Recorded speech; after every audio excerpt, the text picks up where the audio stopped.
mechi imeisha, hayo mengine tutazungumzia wakati utakapofika. Zungumziaje kwa namna ambavyo tumetazama mchezo huu, nyinyi kama Simba mna matumaini gani na next match? Nimesema kwamba hayo tutayazungumzia wakati ukifika. Kwa sasa tumemaliza mchezo huu, tunashukuru kwamba tumecheza mechi 29. Kwa bahati mbaya tu kwamba leo tumeona kwamba mchezo ulikuwa aina tofauti kidogo, wachezaji wetu wengi wamepata serious injuries. Kwa hiyo tutatoa taarifa baadaye nini ambacho kitafanyika. Ushindani mbele ya Kagera Sugar leo hii unauzungumziaje pia? Ni mpira wa miguu, kila timu inakuja ikiwa imejiandaa, tumecheza nao, tumewafunga, basi tumemaliza mchezo, tunaangalia mengine yanayokuja. Kwa wana Simba waamini maandalizi yako vizuri kuelekea mchezo ujao? Sisi tulifanya maandalizi tangu mwanzo wa ligi. Kwa hiyo na sasa tunaelekea mwishoni. Habari ya maandalizi ya mechi fulani hiyo hatuwezi kuisema sasa, tutasema wakati ukifika. Wakati ukifika, wakati upi? Zimesalia takriban siku 2. Pengine kesho kutwa ndio mtazungumza. Sasa itakuwa hamna haja mimi kusema kwamba tutazungumza wakati ukifika. Wewe unataka kujua na wakati.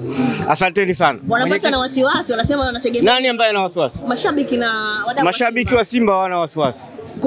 Ukimwona mtu ana wasiwasi, wewe sio mshabiki wa Simba, atakuwa mshabiki wa timu nyingine. Mwenyekiti amejipaka rangi. Naam. Kwa siku za karibuni mashabiki wa Simba wameonekana kwenye maeneo tofauti wakisema kwamba mchezo huu wa leo ndo mchezo wa mwisho kwa klabu yao.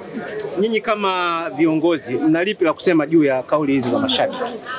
Kwanza sijawaona, lakini maoni mtu anaweza akaona hata sukari si tamu, akaona chungu. Kwa hiyo ni mambo ya kawaida tu. Tutapokea maoni na tutatoa taarifa rasmi. Asante sana. Nadhani utakuwa ni mechi ina special gani kwa kuwa mnakwenda kukutana na mtani wenu, ikiwa pia inakwenda kuamua nani anakuwa bingwa?